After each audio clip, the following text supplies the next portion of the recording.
So let us carry forward the enthusiasm and collaborative spirit witnessed today. So may this FDP pave the way for meaningful advancements in the field of AI, data science, machine learning, and cyber analytics. Thank you all once again for being part of this inaugural session and for contributing to its success. So now, without wasting the time, I'm handing over the session to Dr. Sarbjeet Singh. Sir. Thank you. Thank you, sir. Thank you. So again, a very good evening to all the participants. So let's formally begin the talk. And for that, let me first share the screen of my laptop with all of you.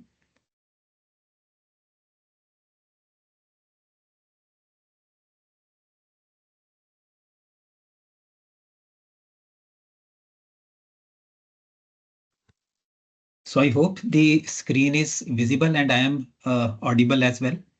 Yes, sir. Sure. Okay.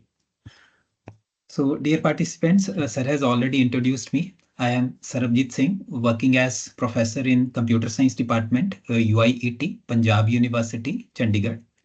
And today I'll be talking to you on the topic of overview and essentials of cybersecurity in information system. So let's begin the discussion. See, cybersecurity is a very broad and general term, and it encompasses many different aspects. In fact, it has many different dimensions attached to it. But in general, we can define cybersecurity as the practice of protecting internet connected systems, including hardware, software, and data from attacks. See, again, the term attack is also very broad and include many things.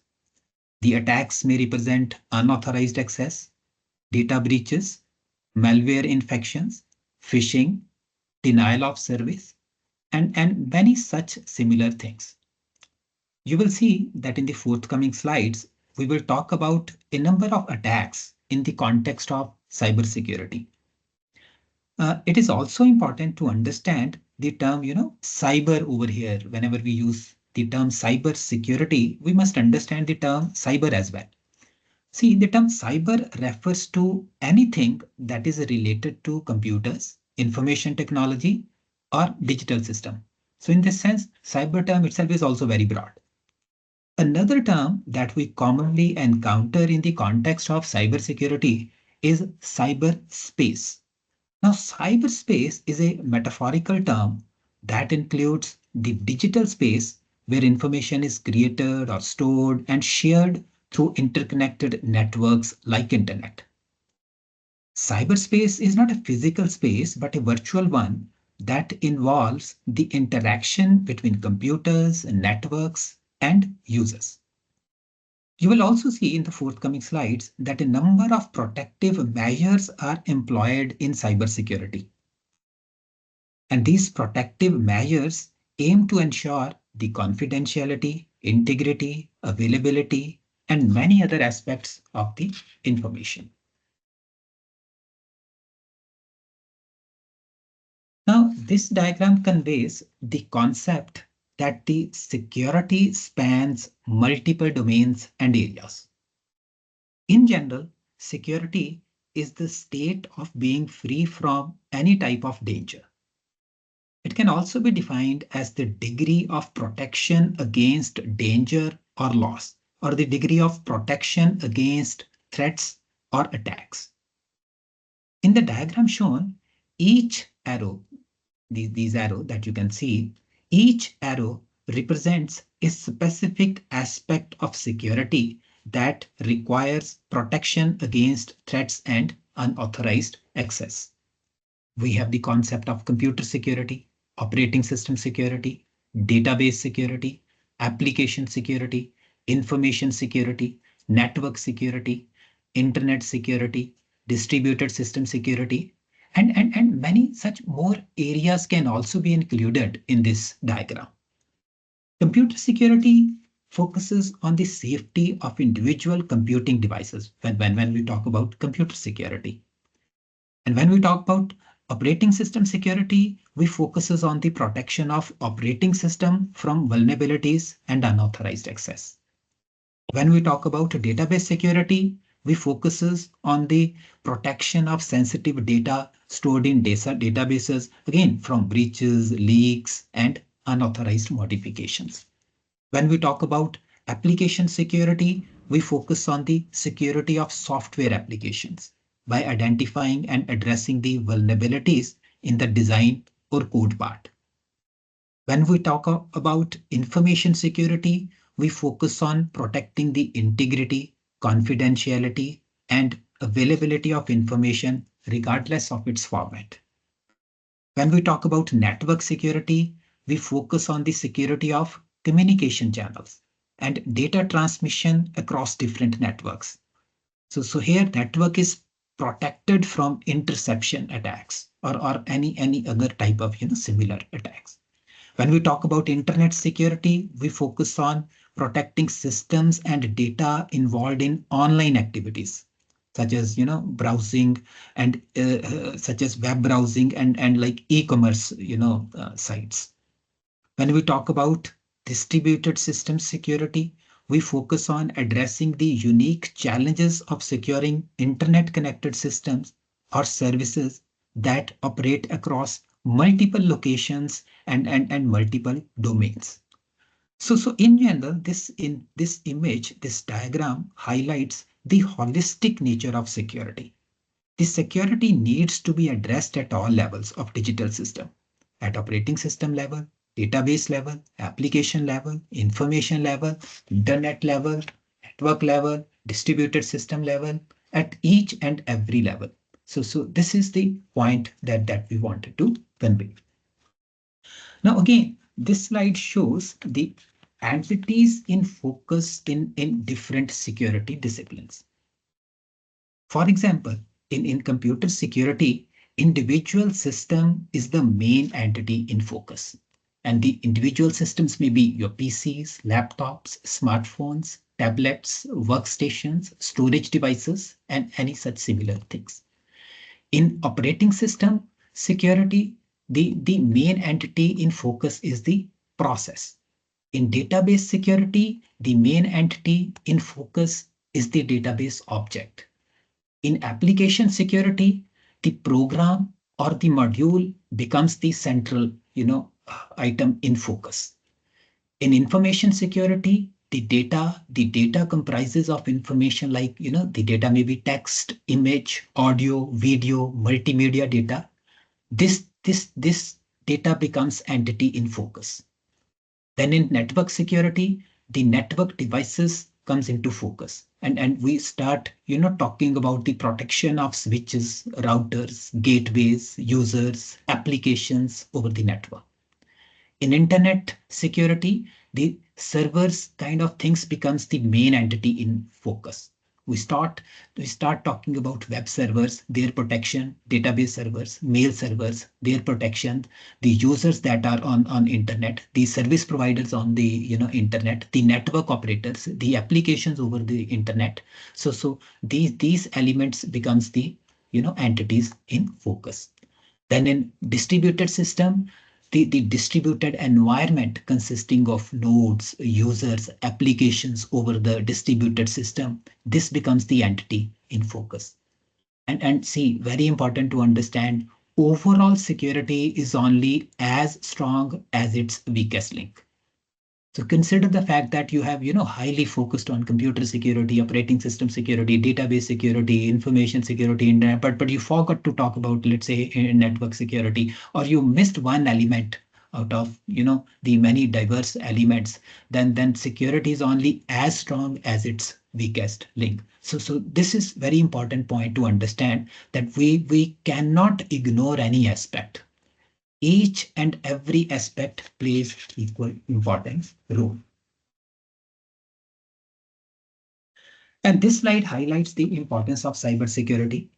It protects sensitive information, ensures business continuity, maintains customer trust and brand reputation, prevents financial loss, protects against cyber threats, safeguard data privacy, protects intellectual property, ensures regulatory compliance. So I will not explain because all these are self-explanatory points, but give you a very fair idea like what is the importance of cyber security. Now we'll talk about the fundamental concepts in cybersecurity, which are vulnerabilities, threats, attacks, and controls. These are the fundamental terms in the discipline of cybersecurity, and it is very important to understand them. Now, see, vulnerabilities are the weak points or flaws within the system that can be exploited by the attackers to gain unauthorized access or cause harm. These vulnerabilities can exist in various components of the ecosystem.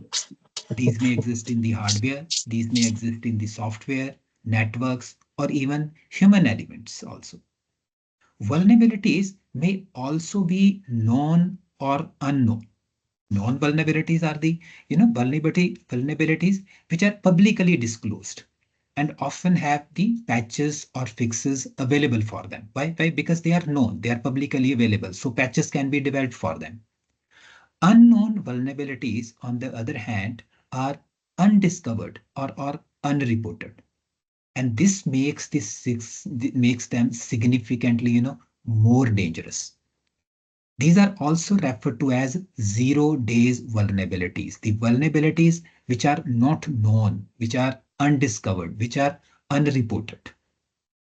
It is also important to note that these weak points are not limited to a single element, but can occur across the entire ecosystem. See, we have seen how big the ecosystem is, and the vulnerabilities may exist in an individual system, in an operating system, in a database system, in an application, information, network, internet, distributed system. They may exist in the entire in any part of the entire ecosystem. So vulnerabilities in short are nothing but the weak points which can be exploited by the attackers. Now, second important concept is threat.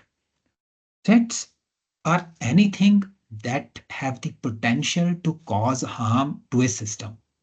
They are the sources of danger or a possible danger that targets existing vulnerabilities. See, threat can only be realized if there are certain weak points, if there are vulnerabilities. And if there are vulnerabilities, definitely there are threats. Threats always exist if vulnerabilities are present. Threats rely on the weak points to exploit a system. It is also important to note that threats do not always materialize into actual harm. They represent a possibility, but not a guarantee. For example, a hacker attempting to scan a network poses a threat, but unless they find an exploitable vulnerability, the threat does not result into an attack. Similarly, natural disasters such as floods may pose a threat to the data center, but may never occur. It is important to understand that threats are inherent in the cybersecurity landscape, and their presence is unavoidable as long as there are vulnerabilities. So vulnerabilities act as the entry point, while threats are the forces that seek to exploit them.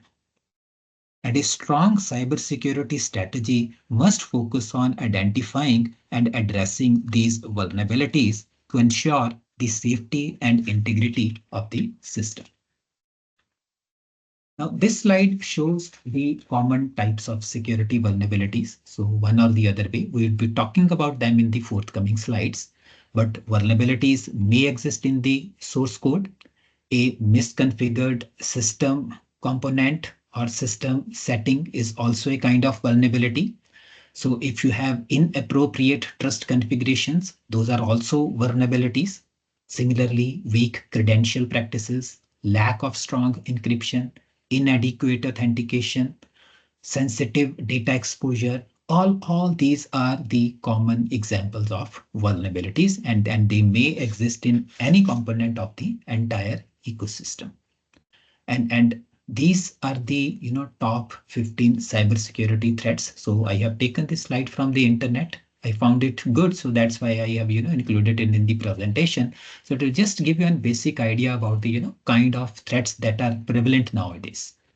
So ransomware attacks, Internet of Things vulnerability related attacks, social engineering, supply chain attacks, AI powered cyber threats, the advanced persistent threats APTs, zero-day exploits, cloud security risks, mobile malware and vulnerabilities, insider threats, AI misuse, data breaches and privacy violations, advanced phishing techniques, nation state cyber attacks, cryptocurrency related threats. So all these are the common examples of cybersecurity threats which are prevalent nowadays.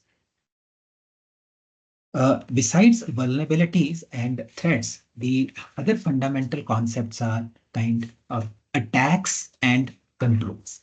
And if we have to define attacks, then we can define attack as offensive actions carried out by attackers to harm system or steal information. And attackers aim to exploit vulnerabilities and compromise security. Attacks can be broadly classified into two categories, two types, the passive attacks and the active attacks. Passive attacks are, they focus on eavesdropping or monitoring transmissions. The attacker listens to or observes data without altering it. Now, because the attacker is not altering the data, the attacker is just listening to the data. So in that sense, the attack becomes passive in nature. And common types of passive attacks includes like the release of message contents and traffic analysis. So someone is just observing the kind of data that is flowing over the network and doing traffic analysis, but otherwise nobody is aware that someone is eavesdropping on the communication lines. So passive attacks in that sense are very difficult to detect. These attacks are hard to detect because they do not disturb the normal flow of the data. And the victim may not even realize that an attack is undergoing or an attack has occurred. The second category, active attacks, they involve altering the data stream or creating a false stream. Now, here you see the philosophy has changed now. Now, attacker is actively involved. Attacker is altering the data stream or it is creating a false stream. And these attacks actively interfere with the data or the systems. And the common categories of active attacks includes masquerade, replay, modification of messages, and denial of service related attacks. Active attacks are difficult to prevent because attackers often use advanced techniques to bypass the defenses. However, they can sometimes be detected due to the disruption that they cause. So detection is easy, but their prevention is really very difficult. And these again are the common types of cyber attacks. So again, I have taken this picture from the internet, found it good. So that's why I included it in this slide. The common type of cyber attacks includes the phishing, malware, ransomware, man-in-the-middle attacks, zero-day exploit, DNS tunneling, then cross-site scripting attacks, social engineering, distributed denial of service or simple denial of service related attacks, SQL injection. We'll be talking about these things later in the forthcoming slides. Now, the next fundamental concept besides vulnerabilities, threats, and attacks is control. Controls or security controls, we would be using these two terms interchangeably. Controls are the mechanisms or countermeasures used to protect the systems and data from security risk. They are designed to avoid, detect, counteract, or minimize potential threats and vulnerabilities. Controls play a key role in maintaining the overall security of an organization. And there are mainly three types of controls, like you can see on this slide. the preventive control, the detective controls, and the corrective controls. Preventive controls are designed to stop an incident from happening at the very first place. And the examples include firewalls, encryption, and access control mechanisms. And if you look at the working of firewalls, or if you are using encryption, or you look at access control mechanisms implemented by operating system, they are actually preventing the attacks from happening. They're stopping the instance at the very first place, at the very first place. So in that sense, they are preventive controls. And these measures aim to block threats before they can actually cause harm. The second category is the detective controls, and they are used to identify and monitor incidents as they occur. And these controls help in recognizing and analyzing the nature of the threat because they are detecting the threats. Examples include intrusion detection system, log monitoring, and security audits. And if you look at the log entries, or if you go through the security audits, and then let's say if you have implemented intrusion detection system or intrusion prevention system, you can really detect the kind of attacks that are happening. You can identify and monitor the incidents when they are occurring. And you can recognize and analyze the nature of the threat as well.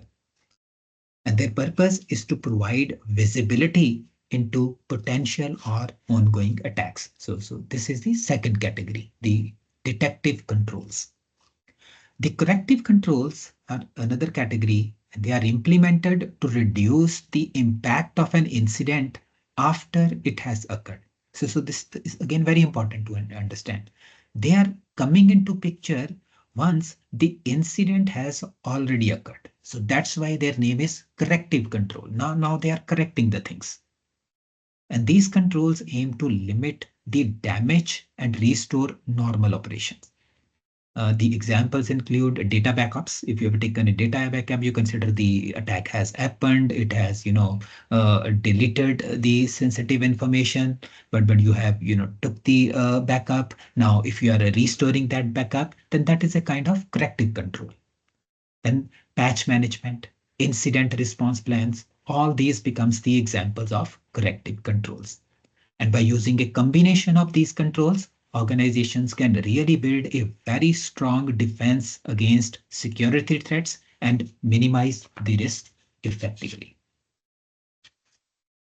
Now, this slide categorizes security controls based on their type and function. So try to understand the philosophy. Besides preventive, detective, and corrective control, which we saw in the previous slides, the controls can also be categorized into the physical control, technical control, and administrative controls. And you look at the kind of examples which intersect, the types of controls as physical, technical, administrative, and type of control as preventive, detective, and corrective.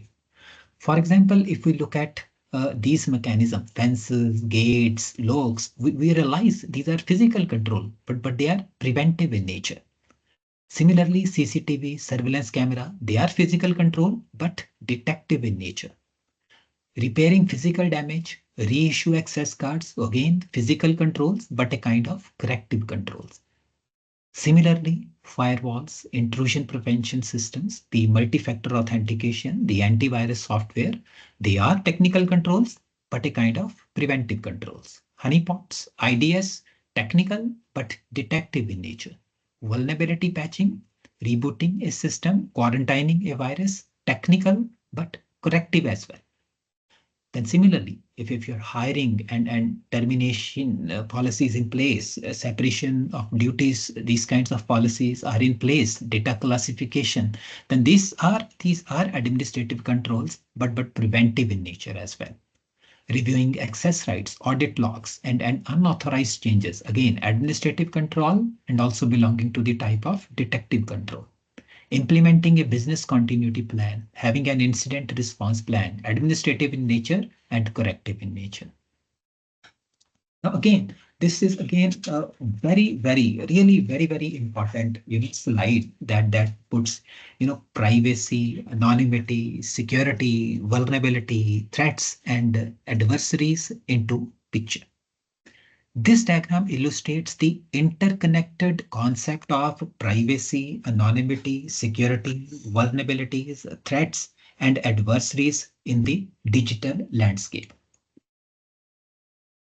Now, in order to understand, actually, this will give you the complete overview of the concept of cybersecurity at the very first place. And we'll start the discussion about this picture from this innermost layer, this one layer, where you can see this privacy, anonymity, pseudo-anonymity, the asset part. So at the innermost level, we have the privacy component. Privacy is an asset. Privacy is about protecting specific data, such as, examples are given, such as files, accounts, financial, email, activity, and location. This data is considered sensitive and must be safeguarded. This is the goal. We have to, protect this data. We have to safeguard this data. Related to the concept of privacy, we have anonymity also. Anonymity is different from privacy. Anonymity refers to the state of being unidentified or untraceable in an environment. So if no one can identify or trace your activities, you are anonymous. Anonymity ensures that an individual's identities, like their name, their location, or any other personally identifiable information, is hidden or not associated with their action. So you see, these two are, in that sense, the very different concept. Provides privacy about protecting the specific data. Anonymity, the state of being unidentified or untraceable in an environment. Now, related to the concept of anonymity, we have pseudo-anonymity as well. You can see in our anonymity, here we have the concept of pseudo-anonymity as well. Pseudo-anonymity refers to the use of a pseudonym or alias. I'm sure that most of us are already aware of the term alias. This is the another name to the original entity. So pseudonymity, see, is referring to the use of pseudonym or alias to hide an individual's true identity while still allowing their actions to be associated with the same identifier. Just an example, let's say in your username, you have not mentioned your real email ID, but you are, you have, randomly chosen any username. But that randomly chosen username is behind the scene associated with your real email ID. So your real email ID is something which is not anonymous. You can be identified. But if you are randomly chosen the username, that username is giving you the pseudo-anonymity. So in pseudonymity, the real identity of the person is not directly visible, but can be uncovered under certain circumstances, like maybe with legal or investigative procedures. In cybersecurity and online context, pseudonymity is often used to protect privacy while maintaining accountability. This is very important concept to understand. Pseudonymity, being used to protect privacy. We are protecting privacy, but we are at the same time maintaining accountability as well. For example, a user might post on a forum under a username that is not revealing his or her real name, but the system can still identify him or her in the community with his real maybe phone number or email ID. Then cryptocurrencies like Bitcoins, they also provide pseudonymity by associating transactions with wallet addresses rather than the real identities. So while pseudonymity offers some level of privacy, it is still it is less secure than the full anonymity. The point to understand is that pseudonymity can be traced back to the real identity through patterns, metadata, or other information. But when we say anonymity, it refers to the true state of being unidentified or untraceable. These are the components in the innermost layer. Now, the second layer is about the tools and technologies, means and mechanisms to ensure privacy, anonymity, and security of the system. And to ensure privacy, individuals and organizations can use the tools like VPNs. Here you can see the virtual private networks, Tor, and the tools like John Donne, which is basically a short for Java Anonymous Proxy. These tools help to mask internet activities and maintain privacy by preventing unauthorized access to sensitive information. Other tools include, encryption and OpenSec, the operation security to secure communications and data. Encryption is the process of transmitting data into, coded format to prevent unauthorized access. It ensures that only, authorized parties with the decryption key can access the original information.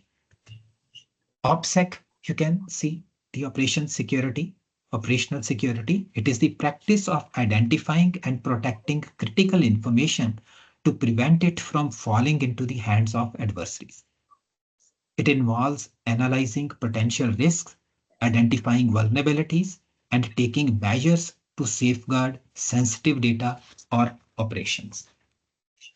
Now, see, we also have in this layer, in the second layer, the concepts like 2FA, the two-factor authentication and patching. They're used to prevent unauthorized access and vulnerabilities. 2FA or two-factor authentication, it is a security process that requires users to provide two different forms of identification to verify their identity. That's why their name is 2FA, two-factor identification, requiring users to provide two different forms of identifications to verify their identity. This adds an extra layer of security beyond just a password. Then patching is also there, which is the process of applying updates or fixes to software or systems to address security vulnerabilities, improve functionalities, and to resolve bugs. And it also helps protect systems from potential exploits and ensures that they remain secure and up to date. Then we have the HTTP filter, firewalls, and OpenPGP. HTTP filter is a tool or mechanism that monitors and controls HTTP traffic to and from a network. It helps block harmful or suspicious content and ensures that only safe and authorized web traffic, passes through. So you see the second layer all about tools and technologies, the means and mechanism. And at this layer, we have firewall also, a security system that is monitoring and controlling incoming and outbound network traffic based on the predefined security rules. So you'll see later on also like firewall will act as a barrier between a trusted internal network and untrusted external network to prevent unauthorized access.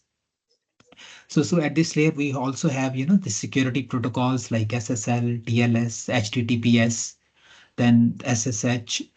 These are the protocols that secure data transmission between a web server and a web browser. While SSL is now considered obsolete and insecure, TLS, the transport layer security, it is the modern protocol and it's more secure version of SSL.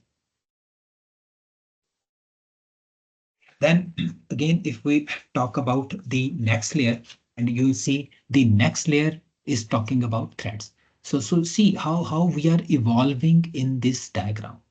So we are trying to protect the files, account, financial information, email, activity, location, because there are privacy concerns. We want to do all these things in an anonymous way. And in order to do that, we are using certain tools and technologies, means and mechanisms like Tor, VPN, John Donne, operation security, encryption, two-factor authentication, patching, HTTP, the security protocols. But definitely in the environment, there are threats. And that is the next layer as per this diagram. and the various types of attacks, phishing, spying, spyware, rootkits, rats, virus, malware, mass surveillance, regulating encryption, exploiting kits, legalized spicing, backdoor. So all these are the threats which become the part of the next layer. So as already mentioned, threats can be anything that have the potential to cause harm. Threat can be, anything that you can see in these in this layer. And threats exploit vulnerabilities in the systems to compromise data and disrupt operations. And you can see these red triangles also in this diagram. These red triangles in the diagrams are vulnerabilities. So see, very important concept. Although we are using tools and techniques, means and mechanism, all these things, but if these are the tools, they are having the vulnerabilities. And these red triangles in the diagram, these are representing those vulnerabilities, and these vulnerabilities can be exploited by the adversaries, and threat can take place. Threats get realized by adversary through these vulnerabilities. Very important. Threats are getting realized by these adversaries, which can be, hackers, crackers, anything, through these vulnerabilities, these red, triangles.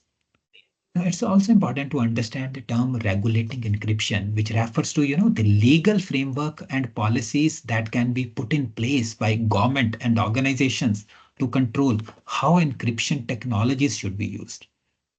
And these policies dictate, like, which encryption standard must be implemented to protect the sensitive data, and also ensures that the law enforcement agencies have access to the encrypted data. It's very important. So the government can dictate that you have to use these encryption mechanism, and law enforcement agencies would have access to that encryption data when necessary. So regulating encryption is about setting guidelines on who can use encryption, what level of encryption is required, and under what circumstances authorities can access the encrypted data. So this is all about this third layer, next layer.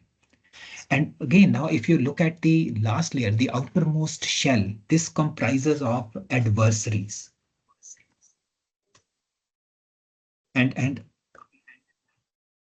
adversaries are the entities that pose threats. And they include hackers, crackers, cyber criminals, nation states, oppressive regimes, law enforcement, and even insiders like maybe colleagues or ex-partners. These adversaries can have varying motivation, maybe financial gain, political agenda, surveillance, or sabotage. And see, this list is again not complete. This is just a partial list. And at a broader level, threats and adversaries impact not only individuals, but also organizations and governments. And tactics like mass surveillance, exploit kits, and legal or illegal spying activities, they are common strategies used by adversaries to achieve their goals. In summary, this diagram shows the intricate web of factors affecting cybersecurity, privacy, anonymity, and security. Although these are interdependent but are related, and then how privacy, anonymity, security, vulnerability, threats, and adversity interconnect with respect to this entire ecosystem. This is very important to understand. Organization and individuals must adopt robust tools, techniques, and practices to protect themselves in the cyberspace. So this is what we are trying to convey over here. Now, we'll talk about the common cybersecurity implementation framework. So this slide shows the top framework and guidelines that an organization should consider when implementing a cybersecurity system. So again, you also consider that you are part of some organization, and you are given the task to implement a cybersecurity framework into a particular company or into an organization. What will you do? So you will have to, rely on certain, good frameworks, good cybersecurity implementation frameworks that can be deployed, that can be used in an organization. So now we'll talk a little bit about these frameworks.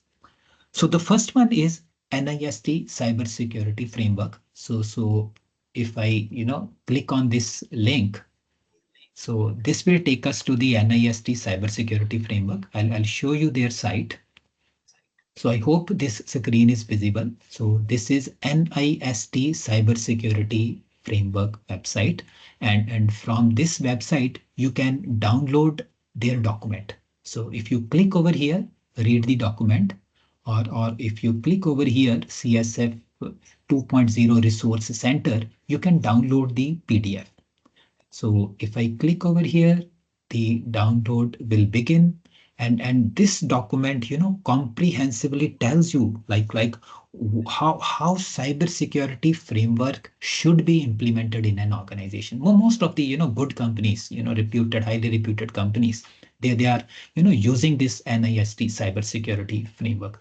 So you see, it is a long document spanning across 32 different pages, but it's giving you a very, very comprehensive picture of the concept of cybersecurity, and how cybersecurity should be implemented in an organization. But you'll get the gist at the very first page itself, this one.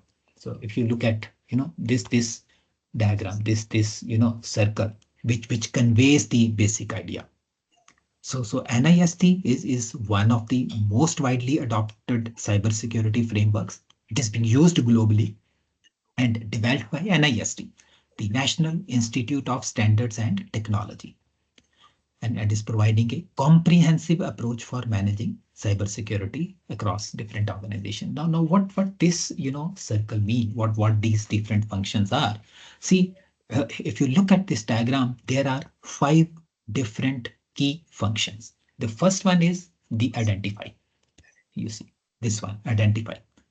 And identify function deals with understanding the organization's cybersecurity risk to its assets, data, and capabilities. See, we have just gone through the concepts like, what are threats, vulnerabilities, attacks, and controls. We also talked about, privacy, anonymity, pseudo-anonymity, these concepts. So identify, the first function itself dictates that organization must understand what are its cybersecurity risks and what it is trying to protect. So this becomes the subject matter of identify function. Then number 2, we have the protect function, and it deals with implementing safeguards to reduce cybersecurity. So now in the second function, in the protect part, we are dealing with implementation of safeguards. Implementing safeguards to reduce cybersecurity risk. So we have identified the risk. Now we are taking certain actions to reduce those cybersecurity risks. Then see the third component, the detect, which is deals with implementing activities to identify the occurrence of cyber attacks. So now we are assuming, okay, somehow still, even if we have identified risk, we have implemented protection mechanism, but still cyber attack has occurred. Now we must have the means and mechanisms to detect them. And it deals with that. So this entire comprehensive document will give you the complete picture, big picture, like how you can implement these cybersecurity practices. Then see the next component, this one, the respond, which deals with taking appropriate actions in response to detected cybersecurity events. So in the previous functions, you detected the presence of an attack, but now how you're going to respond to that? What can be the consequences of that? Attack, and what can be the consequences of your response? This is also very important to understand. So the strategies are discussed in this document. In your free time later on, you can read this document. But if you are part of some organization, if you are trying to implement a very comprehensive and robust cybersecurity framework, then this is the framework to follow. Then lastly, we have the function, the recover function, which deals with developing and implementing strategies to restore the capabilities and services which have been impacted by the cybersecurity incidents. So I will not talk much. I'll just give you the basic idea or the brief or the gist of the different cybersecurity framework. But this is very popular, comprehensive, globally widely used, the NIST cybersecurity framework. Must, whosoever is into the field of cybersecurity, it is a must that that person should go through this document. And Second, the framework is the ISO IEC 27032 cybersecurity framework. So if I click on this, it will take me to their website. See, this is the ISO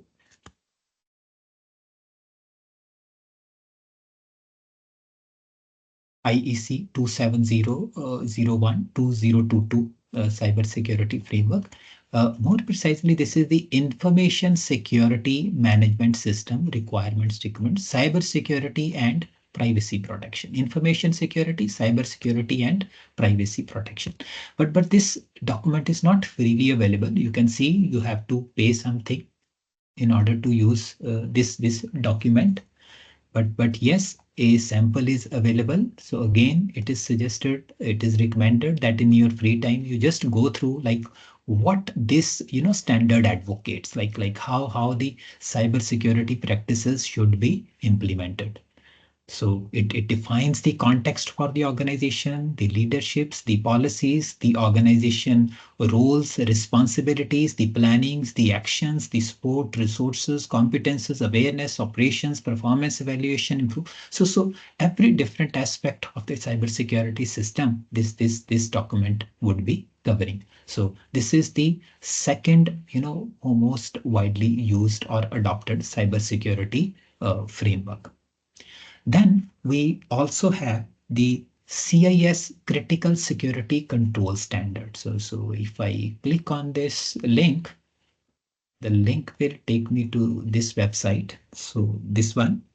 Now see, the CIS control frameworks, it provides a set of 18 actionable and prioritized, cybersecurity best practices, referred to as the 18 CIS critical security controls. So these are the best practices that organization can follow to defend against the most pervasive and dangerous cybersecurity attacks. And you just get a gist of the kind of advocates, the kind of the information, the controls they are suggesting. See, the inventory and control of enterprise assets. So enterprise assets, so again, if we refer to the previous slides, the assets are the files, financial data, the personal information that we are trying to protect.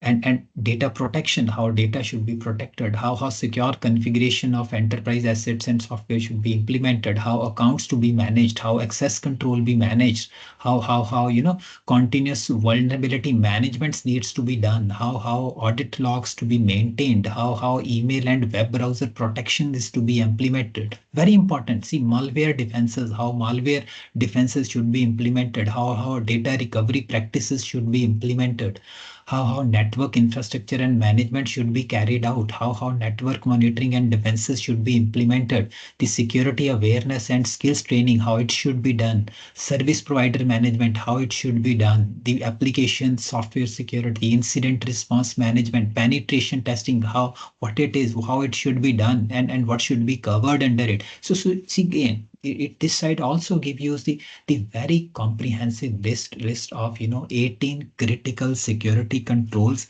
and these are 18 actionable and prioritized cybersecurity best practices that this site recommends that organization should follow. So this is the third important cybersecurity implementation framework. Then we also have COBIT, which is Control Objectives for Information and Related Technologies. So if you click on this, so again, this COBIT, which is ISACA framework, they also provide a comprehensive framework for IT governance and management. And this is developed by ISACA. This is basically Information Systems Audit and Control Association, very reputed, organization, association, the Information System Audit and Control Association. And it is often used to manage and control IT system. And this framework ensures alignment with organizational objectives and addresses both IT risk management and cybersecurity. Besides this, We also have a zero trust architecture. This idea concepts should also be followed by the organization or the companies whosoever are implementing cybersecurity framework. Now, this zero trust is a cybersecurity model that assumes that no user or device is inherently trustworthy, irrespective of whether the device is inside or outside the organization's network. No user or device is inherently trustworthy. This is the basic philosophy of zero trust architecture. All users, devices, and systems are required to verify their identity and adhere to strict access controls before they are granted access to the resources. So if you are following this strategy, you are basically implementing the zero trust architecture. So this is the point I wanted to highlight. Next important slide is about vulnerabilities and threat resources. And this slide shows the top systems or websites that provide a very comprehensive information about security vulnerabilities. So again, if we refer to the previous slides when we were talking about, the vulnerabilities, uh, wherein we have defined, vulnerabilities as the weak points which can be known, unknown, and they may exist in any component of the system. So, and number two, if you are following the best practices, if you are, let's say, following NIST cybersecurity framework, and that is telling you like you identify the vulnerability, the question will come, how you will come to know about the vulnerabilities, how you would be knowing the vulnerability, because the ecosystem is very, very big. It is consisting of so many components, subcomponents, systems, submit, so many things. So there are, websites and the organizations who have taken the responsibility of maintaining different vulnerabilities. So now we'll be talking about those resources. And this slide shows the top systems or websites that are providing comprehensive information about security vulnerabilities. The National Vulnerability Database is first such site website. So again, let me show you the interface, the website that this NVD, the National Vulnerability Database, is maintaining. See, NVD is a comprehensive database, and again, it is maintained by NIST. See, maintained by NIST, and the same organization, NIST, also proposed the comprehensive cyber security framework that we implement. And this site provides detailed information about the known vulnerabilities in software and hardware. Now, if you just look at their dashboard, if you click on this general link over here, and you will see there is a option NVD dashboard. You just click on that and you'll get an idea. See, CVE basically the common vulnerability and exposure. So this CVE stands for common vulnerabilities and exposure. This one. And see, today NIST has not received any new CVE, the common vulnerability and exposure. So no new CVE they have analyzed today, no modified CVE is reanalyzed by NVD. But when this month, see how comprehensive this side. In this month itself, they have gone through 3,217 common vulnerability and exposure. And these are the new threats, new vulnerabilities that have been identified. And these many they have analyzed, these many they have modified, and modified CVs reanalyzed by NVD. These are 204. And as you see the last month's statistics, this year, only this year, 40,000 different vulnerabilities have been identified and responded by this national vulnerability dataset. And you see, the national vulnerability side, this is also maintaining, it is categorizing vulnerabilities into different categories, like whether the common vulnerability and exposure is critical, or it is of high severity or medium severity or low severity. And it is showing the numbers also, like 24,000 are critical vulnerabilities, 65,000 around are high severity vulnerabilities. These many are the medium severity vulnerabilities. You see how comprehensive this site is. And this is CVSS version 2 score distribution, but in this distribution, this critical category is not there. The vulnerabilities are categorized as low, medium, and high only. And you see the last 20 scored vulnerabilities and ID summaries. So the system is giving you that. So you just click on any vulnerability, this, and you will get the complete information about that vulnerability, references to advisories, solutions, and tools. See, again, so if you are into the cybersecurity domain, this is very comprehensive, very good site to get an idea about the common vulnerabilities and how to deal with them. So this was the first website. Then we also have this common vulnerabilities and exposure website. So this system is also very comprehensive. So let me show you their interface as well. And the CV system is, again, it's a free and publicly available data set, but it is maintained by MITRE, the MIT Research and Education. And it provides a standardized list of known vulnerabilities in software and hardware. And it helps security professionals identify vulnerabilities and attacks and track them across different security products. So I'll just give an idea, like let's say your organization is using some system, and you are very apprehensive about let's say SQL injection, and you want to see what different vulnerabilities are there corresponding to SQL injection. So if you simply write SQL injection and press enter, you'll see system is giving you the common vulnerabilities corresponding to this SQL injection. See, a Postgres authentication SQL injection will be within the filters parameters of this extension, this thing. So see how many vulnerabilities correspond to SQL injections are there. Not only this, but you can scan for any vulnerable system. For example, let's say you are using Chrome, and if you write Chrome, any vulnerability pertaining to Chrome, where Chrome is the keyboard, is the keyword. So you'll get, vulnerabilities in Chrome. See this thing. The keyword is Chrome, and the different vulnerabilities like inappropriate implementation in navigation in Google Chrome prior to this. And this allowed a remote attackers to bypass content security policy via a crafted HTML pages. So most of us are using Google Chrome. But you see, Google Chrome is also not free from any vulnerabilities.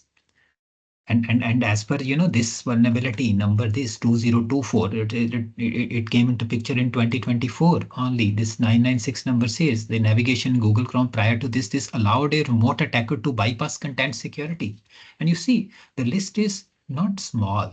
See the kind of vulnerabilities that exist in Chrome. Not only Chrome, if you simply write Windows or any operating system, you'll get an idea about like what vulnerabilities exist in that system. The Apache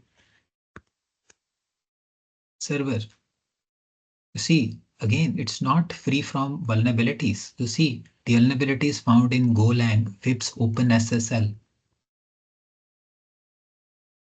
Similarly, if you even write Cisco router, so they'll tell you about the vulnerabilities in Cisco router. And if you are concerned about any vulnerability, let's say just spoofing the data, you just mention spoofing, and you will get the vulnerabilities wherein this spoofing keyword is occurring. And let's say Android. So if you type Android, you see The Google Chrome on Android prior to this allowed a local attackers to perform privilege escalation. See this vulnerability, inappropriate implementation in web authentication in Google Chrome on Android prior to this allowed a local attacker to perform privileged escalation via crafted HTML page. So again, the point I'm making is this is again CVE site. It's a very good site to get an idea about the common vulnerabilities, their details, and the resolution mechanism as well. Then besides this, we have this exploit database repository also. And this is an archive of publicly disclosed exploits and vulnerabilities. So this is not opening, but if I simply search on Google exploit DB, then the system will take us to their site. And here, you see, you can, find vulnerabilities, let's say the PHP vulnerabilities. You just click on PHP, you'll get, this interface as well. You see how comprehensive it is. The type, the platform, the author, the port, the tag. You can, find vulnerabilities corresponding to any of these tags, like, the remote vulnerability, the vulnerabilities in web apps, and see the platform. Any XML vulnerabilities, Windows vulnerabilities, Unix vulnerabilities, Solaris vulnerability. You can, see, search the Should we Python get 2, it? Python 3 vulnerabilities, the vulnerabilities in PHP, and similarly vulnerabilities in other network or operating Mac operating system, Linux, JSP, Java vulnerabilities in Java, and vulnerabilities, exploiting a particular port, let's say. So like this, you can make a search. So again, this is very Google hacking, let's see. So again, this is very important and informative site as far as vulnerability searches are concerned. So again, we will not be talking about these things in detail. I'm just giving you an idea, the basic idea about the common vulnerabilities websites and their resources. Then we have vulnerability DB, also this vulnerability database. So this is another What is it? vulnerability database, but it is not free. This is paid one. It is a proprietary database, and it offers more in-depth vulnerability information, like detailed technical analysis, and it has a better coverage of vulnerabilities compared to the public databases. So the previous sites were free to use, but here also you see they are maintaining lot more statistics, and they provide you, detailed analysis of any vulnerabilities. The moment you'll try to use them, they'll ask for login information, you know, and then you can get the details. But again, this is again a very good informative website for vulnerability searches. Then again, Shodan is also very important, resource. So again, if I click on Shodan, it is basically a search engine for devices connected to the internet. And it can help us identifying exposed devices and systems that can potentially reveal vulnerabilities in internet facing system. For example, over here, if I simply type open ports, so as already mentioned, Shodan basically is a a search engine for devices which are connected to the internet, and it can search for open ports or services which are running on exposed ports or exposed IoT devices. So see, it has now identified devices on the internet which are having certain ports open, and you can connect to them. Some of them may be honeypots as well, but anyways, if you click on any of the results, let's say this 63 38 127 193, you'll see this service is available in this country, United States, city this, organization this, and you see It is analyzing that website and giving you certain contents. So the system has found certain open ports for them. So you write, any domain, and you'll get an idea like what services are available on the services, or on a particular services, what ports are open, and what different services are available on a port. Not only servers, this Shodan search engine also look for exposed IoT devices also. It can also search devices by location, or devices with exposed administrative interfaces, or devices with specific operating system. So again, some expertise is required to use this site, but the point I am making is that on an internet, by using these site, you can look for vulnerable systems. In short, this Shodan is a very powerful search engine which is designed for discovering and exploiting internet connected devices. And Shodan identifies and indexes devices and services that are connected to the internet. And this includes everything from web servers, routers, and cameras to industrial control systems, printers, and even IoT devices. So this was the so I'll just take a 5 minutes break, or 3 minutes break over here. So in this 2 minute, I just request the participants to visit these websites: National Vulnerability Data Base, the Common Vulnerability Exposure Site, this exploit data, and just get an idea like how vulnerabilities can be searched. So just 2 3 minutes break, to give participants some time to go to these sites, so that they can just see like what how vulnerabilities can be searched using these publicly available vulnerabilities websites. So I'll come back in 2 minutes.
It's okay, participants. So now I'll proceed next.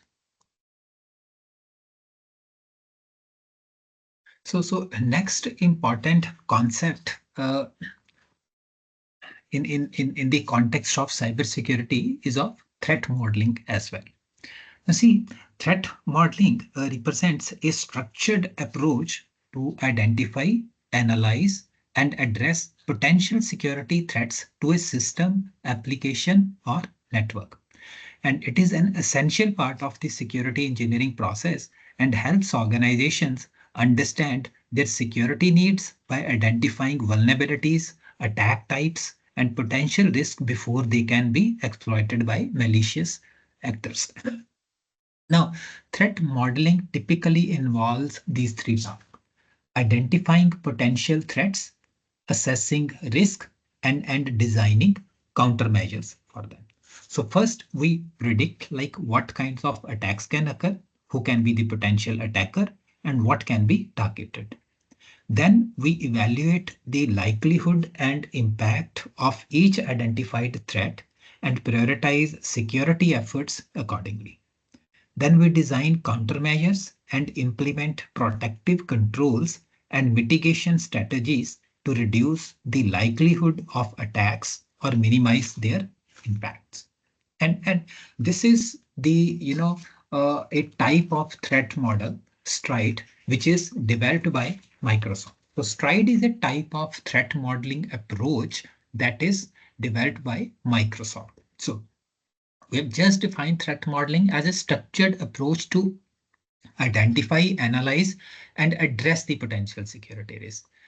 And it advocates that one should identify the potential risk, assess the risk, and design the countermeasures.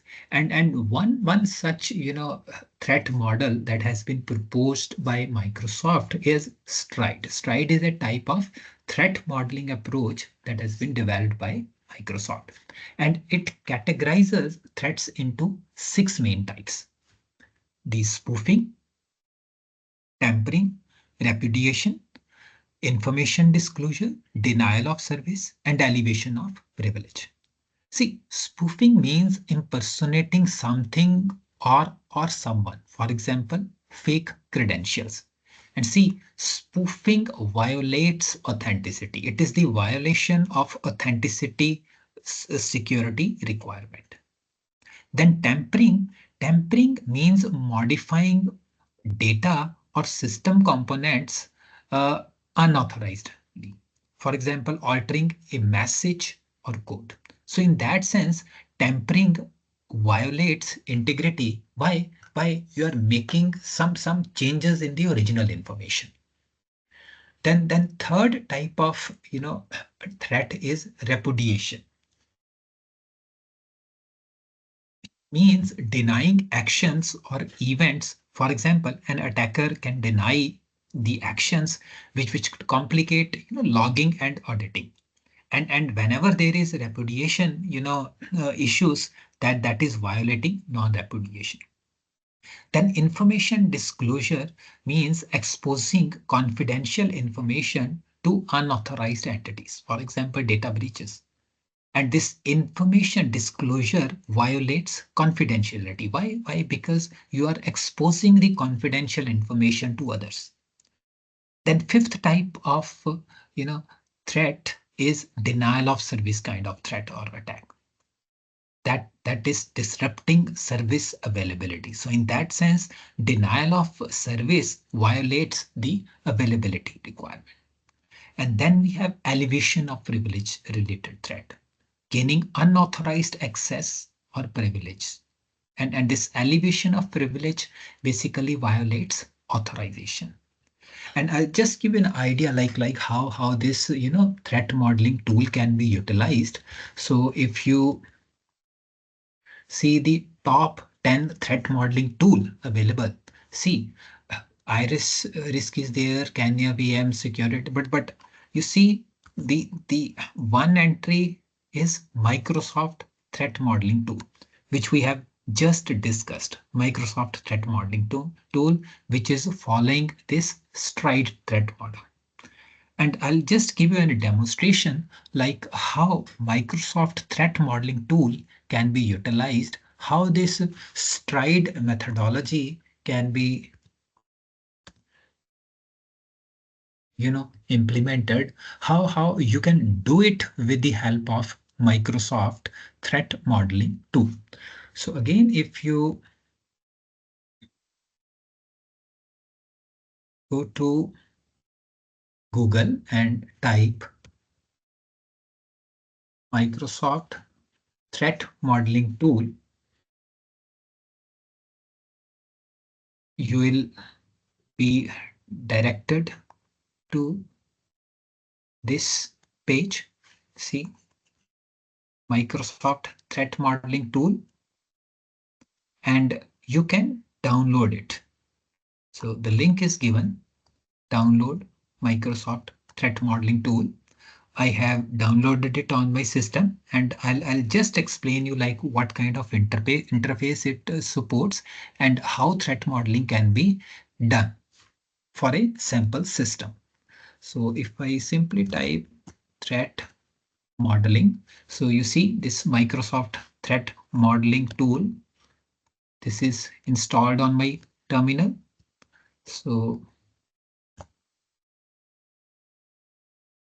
if I click on Microsoft Threat Modeling tool,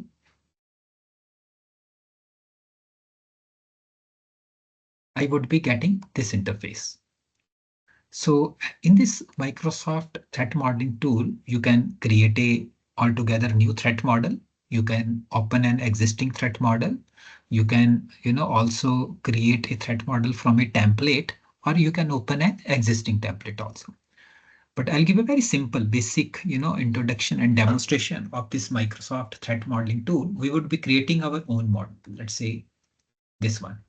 So once you click on create a threat model, you would be given this kind of interface. And what is the meaning? How this tool can be utilized? See, first you'll have to give a pictorial representation to your system. And once you have given a pictorial representation to your system, the system will automatically identify these kind of threats in your system pertaining to spoofing, tampering, repudiation, information disclosure, denial of service, and alienation of privileges. But for that, we have to consider some hypothetical system.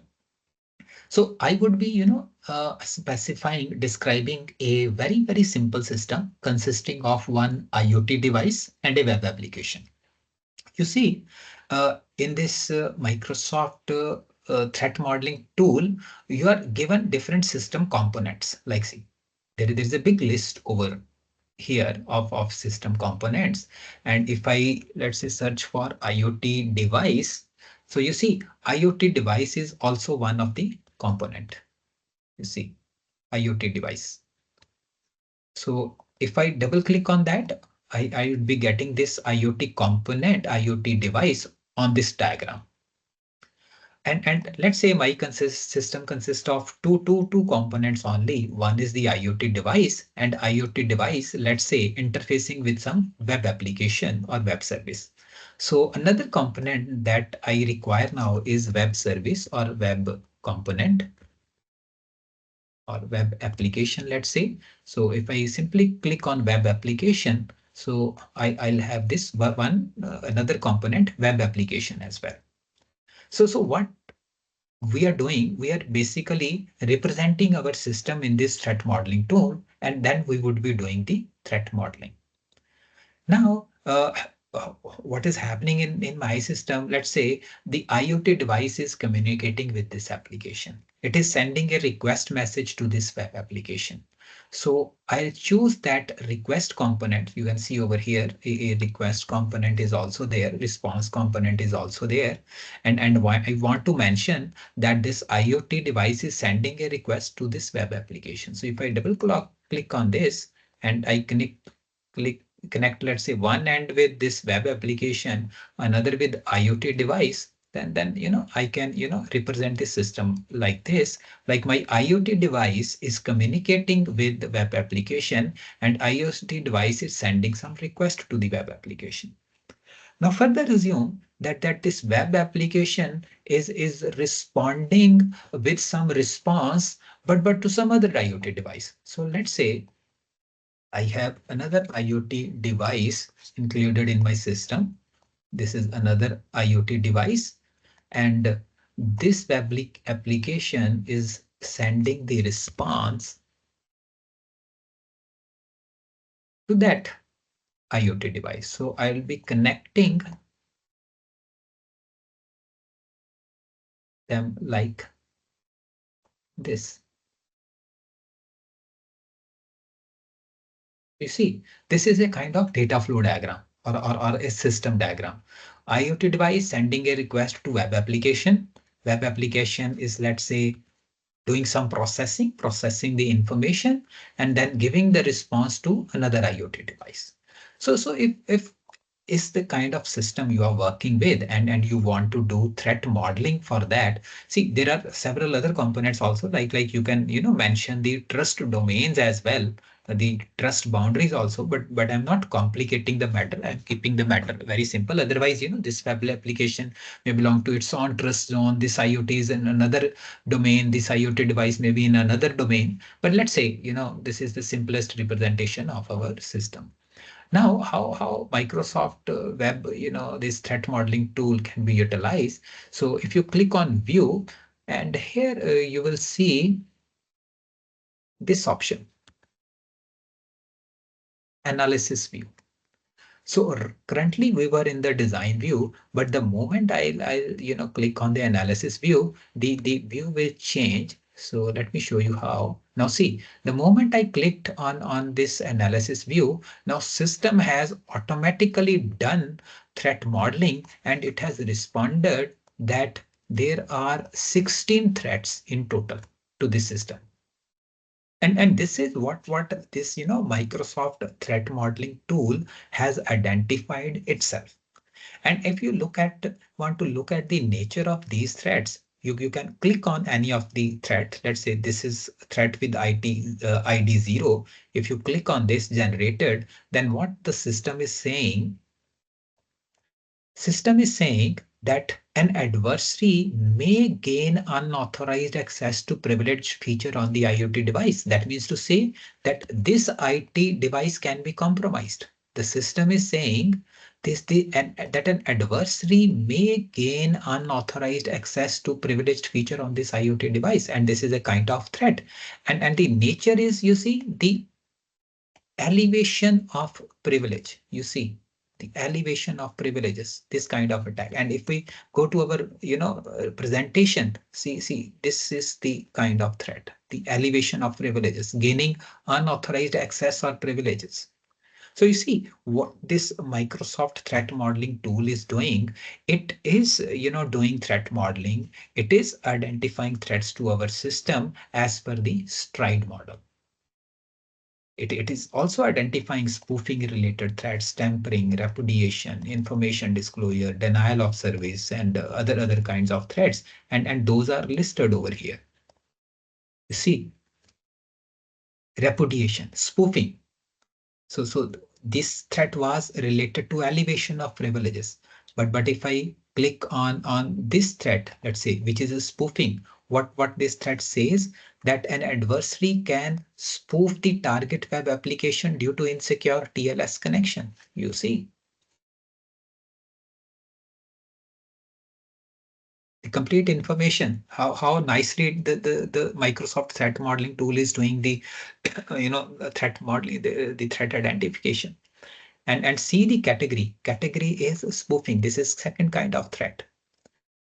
And description is also given, like ensure that TLS certificate parameters are configured with the correct values. And possible mitigation strategies have also been given by this tool. You see, the possible mitigation strategies are verify that X.509 certificates used to authenticate SSL, TLS, and DLS connections. And again, we were talking about the severity of vulnerabilities, whether they are critical, whether they are high, low, or medium in nature. You can also mention the criticality of you mention the severity of this vulnerability as high, medium, and low. And again, how you want to tag this vulnerability, whether it needs investigation, see, or whether it is not applicable, or whether it is mitigated. So these kinds of taggings can also be done with this vulnerability. So if I say this needed investigation, the system will tag this. Okay, this is the diagram changed by this desktop. This is the ID of my terminal. Last date, this is today, 30th, it needs investigation. This is the description. An adversary can spoof the target. The category is spoofing, and description is also given. Resolution mechanisms are also given. Severity is high. So this is how you can do threat modeling. The system has automatically identified the 16 different types of threats. So again, if you add on more system components to this diagram, and you increase their interaction accordingly, system will make use of more permutation and combination, and it can identify more threats in your system, and that you have to investigate later on. Later on, you can pay attention to these threats. So in that sense, this Microsoft threat modeling tool is really very, very helpful, and is among the top 10 threat modeling tool available nowadays. See, Microsoft threat modeling too. So I just intended to give you a brief demonstration of Microsoft threat modeling tool that I've just demonstrated, just to give an idea. So again, probably time will not permit, but there are many other dimensions to cybersecurity, like penetration testing and how it can be done. There are various penetration testing tools as well, like you can note down their name. Like we have network mapper, we have metasploit framework, OWASP, Z attack proxy, and these are some of the websites that can allow you to freely penetrate testing a website. So if you follow these links, they'll give you an interface from where you can just type the name of a website, and that can give you that the penetration testing report of that site. Just if I we visit, let's say, this site guarding, and just get an idea like what kind of interface this site supports. So over here in their site, if you write the name of any website, then this site will automatically scan that website for vulnerabilities. It would be doing penetration testing. So if I simply write our website, my department's website, let's say uiet.puchd.ac.in, and scan website, then this website will give me a basic idea about the vulnerabilities existing in this website, present in this website. It will take some time, but it will give you a good report, a comprehensive report about the vulnerabilities.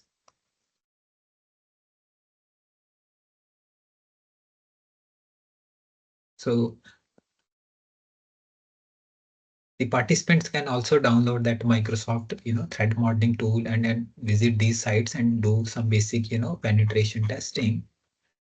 So see, the web testing report is available now. Now see, this was the site, domain, final URL, identified IP address, redirect to this, running on Apache, this Ubuntu system. So this site has identified the software, see, very critical information. The system has identified that UIET's website is running on WordPress. It is using WordPress, and operating system is Ubuntu. See, then server links, JS local, and it has also identified different pages. The detailed blacklist analysis it has done, link analysis, blacklisted domains. So this is a basic preliminary scan, but there are websites available that will give you very comprehensive, penetration testing report of your website as well. So I just wanted to give you gist of these things.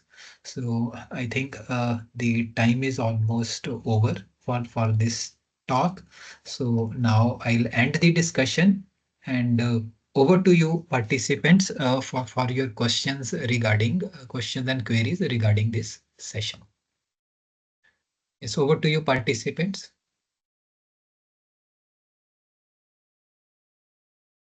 Thanks, sir. Sir, we are having some questions in the chat window. Can you Yes, just please. read those?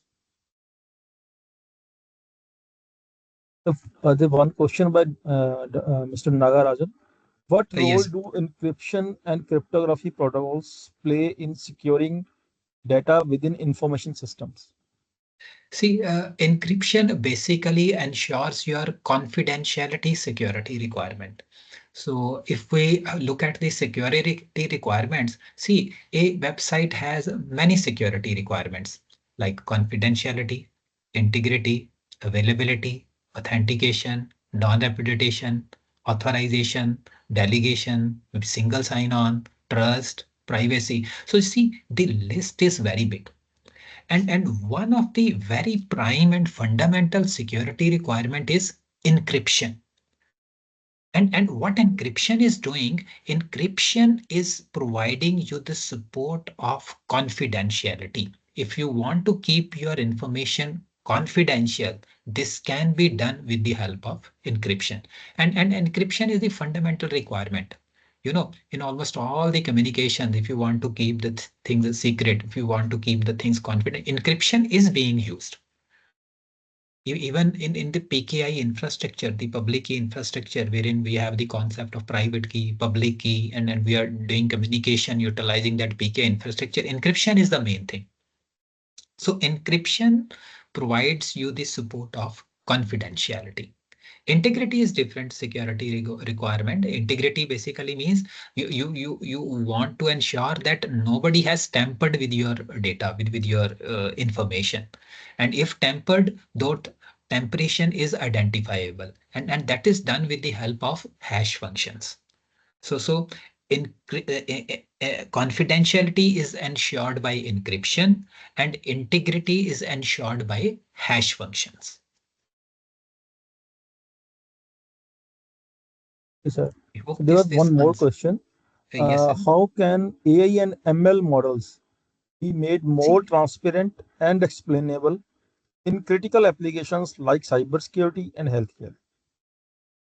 okay. So like I have just gave you one diagram, like how vulnerabilities, threats, and adversaries and controls, they interact with each other. So ecosystem is very big, but again, if the question is particular specific, like how AI and ML can be utilized to enhance the cyber security defense system, then one thing that can be done is like see, if we have implemented certain intrusion prevention system or intrusion detection system, and if we are capturing the log of network communication that is happening, and if we have identified certain incidents of attack, then we can label them. We can annotate those network communication elements with the type of attacks that we have identified. So that can give us a labeled data set, like this was the state of the network, this kind of communication was happening when the attack was occurring. So this annotated data set can be utilized to build predictive models that can identify the threats in future, similar kinds of threats in future. So just like we are doing classification or clustering in standard machine learning tasks, so similarly, that classification and clustering can be implemented on the network data, the network communication data, provided that network and communication data is labeled with the specific kind of attacks.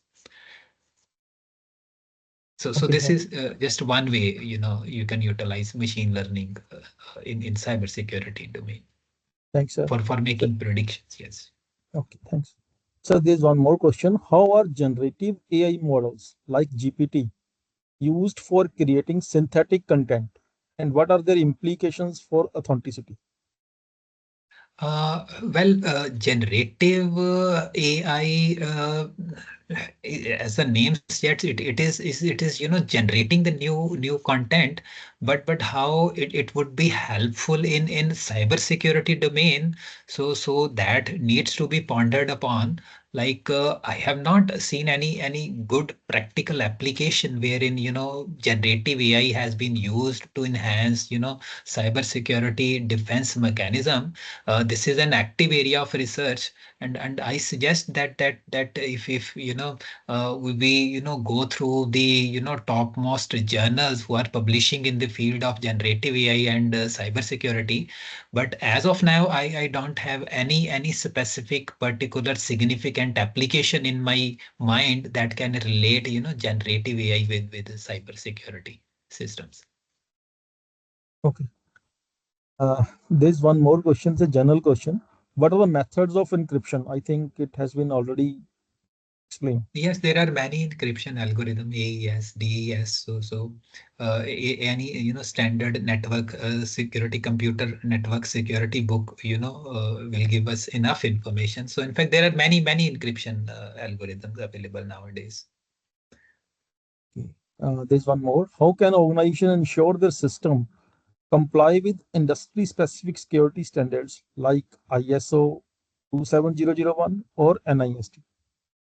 Yes, for that, I included that very particular slide wherein I mentioned that there are certain cyber security implementation framework that can be followed. Like the first one was NIST CSF standard. So similarly, ISO standard was there, and two, three, standards I showed. So of that model can be utilized to see like how an organization can implement the cybersecurity framework. The NIST cybersecurity framework, ISO 27032 framework, then CIS critical security standard framework, zero trust architecture also I mentioned, and COBIT framework. So these are some of the frameworks that can be followed to implement a robust and comprehensive cybersecurity defense system. You sir. So there's one question. Please suggest areas where researchers can work on cloud computing for cybersecurity.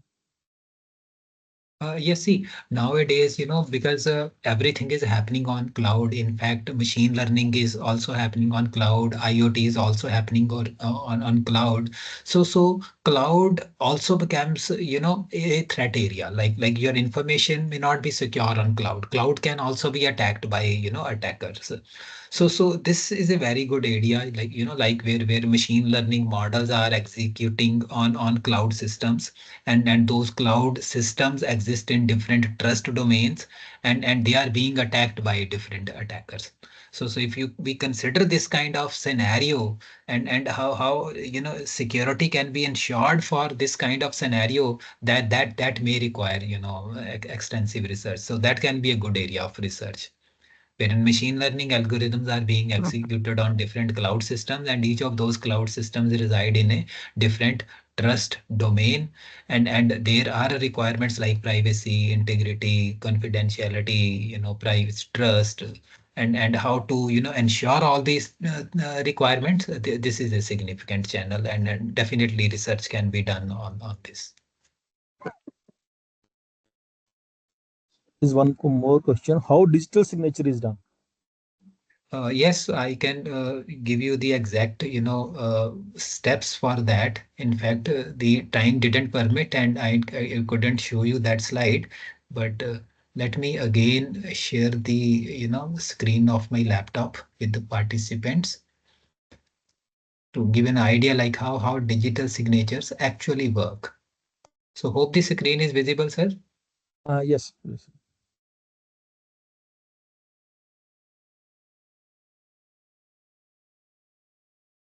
So you see, this is how the digital signatures are done. So basically, there is a concept of public key and private key. So if you are signing anything with your private key, then that becomes digitally signed. So in general, to get a digital signature, you need to acquire a public key and a private key.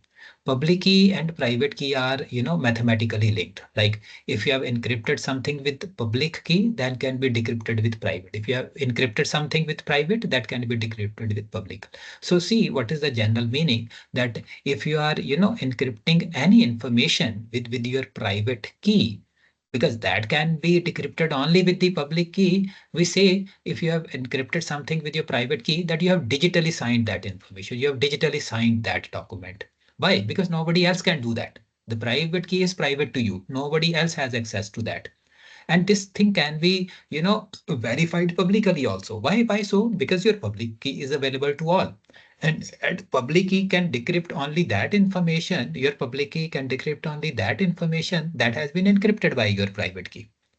So, signing anything with your private key is equivalent to digitally signing that. But in general, what happens if you have a data, we apply some hash algorithm to get the fingerprint of that, then we encrypt that thing with the private key. So this is the main entity, main thing. Encryption happens with your private key. And Okay. verifier can use, the public key, you see, for verification, public key is utilized. And if that the verifier also computes hash, and if that hash matches with this hash, it is verified that only you have signed this information, no one else has signed that information. So that's a digital signature, a mathematical scheme for verifying the authenticity of digital messages or document. Hope this clears the concept. Yeah. So then last question, how to identify the type of vulnerability and threat? So that is very difficult. So that require brainstorming. So if any organization want to identify the vulnerabilities and what to do about that, so brainstorming is required. So organization must hire security professionals. So security professionals with different domain areas expertise, and they must sit together. They must do brainstorming. And again, as per NIST CSV standards, they give you the guidelines. Like first you see like what information assets you want to protect, whether you want to protect your database, your information, your application, your service. If you are on cloud, whether you want to protect SaaS, IaaS, PaaS, you identify those things. So once you have prepared a list of that, then identify what can be the potential threats. And once you identify that, then you see what can be the resolution mechanism. So there is a complete chain, standard sequence of steps that can be followed. But obviously, the team of security experts would be doing that. They would be brainstorming with each other and then identifying, okay, number one, this is the asset to be protected. Number two, these are the possible sources of danger or the threats. And this three, this is how these things can be resolved. So steps can be, taken from the CIS, this NIST document. But obviously, your team of security personnel would be brainstorming to execute those steps. Good evening, sir. One last Good question. evening. Yes, please. First of all, I would like to thank you for this wonderful session. Thank you. It's a general question, sir. Sir, your annotation tool is very effective, sir. Annotation tool. Okay. Can you Uh, tell me the name, sir? yes. I'll just give you the name. So it is basically uh, this one. Uh, Zoom it. Hope you can Zoom see it. it. Yes. Zoom it version 8.01. Okay, is it free, sir? Paid? This Free is software? free. This is free, sir. Okay, okay, sir. Okay, sir. Thank you, sir. Thank you. You're welcome. So thank you, sir. I think all the questions have been answered. Uh, Again, I am very thankful to Dr. Sarbjeet Singh for such a wonderful and fruitful session. You really shared the information beyond our expectations. Really thankful, sir. We're really thankful to you. My pleasure. My pleasure, sir. My pleasure. Thank you, Sarabjit sir. Actually, it is very tough to bind the participants in the online mode. And I was observing that 170 participants were regularly enrolled in the complete session. And definitely that's why the queries were generated. And perfectly, sir, you have responded with the complete satisfaction about the queries. So thank you so much, sir. My It pleasure, was a sir. Thank wonderful you. talk. Pankaj sir, we Thank take you. a break of 5 to 10 minutes. Sir, we Yes, can we await can the have suggestion. 5 minutes break. We can have 5 minutes break, and then we will start with the machine learning talk. Okay, Right, sir. sir. Right. Sir, now the time is 12 15, 20 Yes, 15, 8:15. So should we start at 8:30? Will it be fine? 8:30. 15 minutes break we need. Yes, sir. So I I am think, okay. If anyone has I to am take the okay. meal, Okay, sir, okay, perfectly fine. So right? exactly at 8:30 we will 8:30. start, sir. New session will Right, be sir. created. Singla sir, we will start with the new session, session 2. okay, okay. Right, sir? Right. Thank you, sir. Okay, sir. Thank you. Thank you, sir.